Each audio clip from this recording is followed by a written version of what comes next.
ng ating mundo.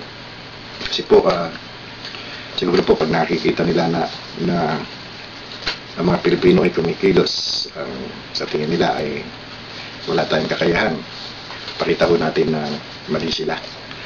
At ang ibig po sabihin yung mga ibang bansa na iniisip na ang mga Pilipino ay walang kakayahan sa mga ganitong bagay, pakita po natin mali sila. Tinatayo din po namin ng Guardians Research and Development Foundation upang manghikayat sa ating mga kababayan. Pwede niyo po na itatanong, may access po ako sa United States Patent Office at kanila po akong ini-email lagi sa pag-rehistro kasi sa dami ng copyright na ginawa ko, gusto nila patent ko na rin doon. Pero wala pa ako tayong pera masyadong malaki. Ang bala ko namin sa Guidance and Research and Development ay manghikayat na ating mga kababayan na lahat ng bagay na makakatulong sa ating kalikasan, sa ating kalusugan ay isubmit sa amin. Tutulungan po namin silang maipatent ito dito sa Pilipinas, maging sa abroad.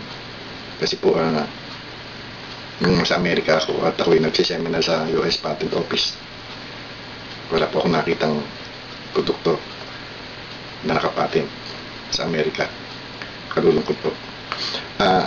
Nalilito sa atin lahat ng matatalinong tao. Sabi ko nga, bakit po natin ito aksayahin? Pakita natin sa mundo na matatalino tayong mga Pilipino. Kasi po kahit nasa aking lahat ng isipan niya kung paano makakatulong sa ating kalikasan at kalusugan, di ko naman po ito kaya mag-isa Kailangan ko pa nung sabi nga nila, 2 heads are better than 1. So mas maganda siguro yung too many heads are better and better than 1. Kasi mas maganda ko siguro magtulong-tulong tayo Pilipino kesa po lagi na lang natin sisisihin ng ating gobyerno. Kaya kung man po saan magsalita man ganito, pero naawa po ako sa ating mga kababayan. Wala na po tayong magagawa sa ating pamumuhay sa ngayon kung hindi tayo magtutulong-tulong. Huwag na po saan tayo maglaban-laban. Magtulong-tulong na po saan tayo sa kaunlad ng ating bansa.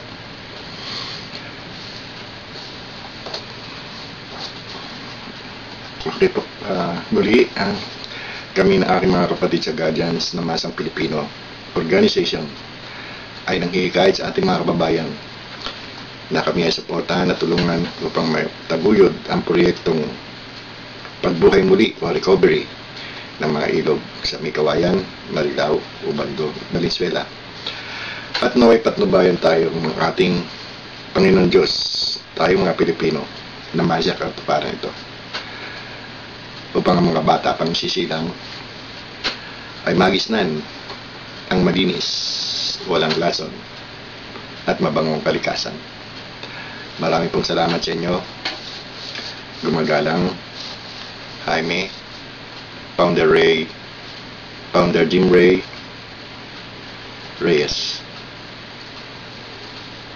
Salamat po.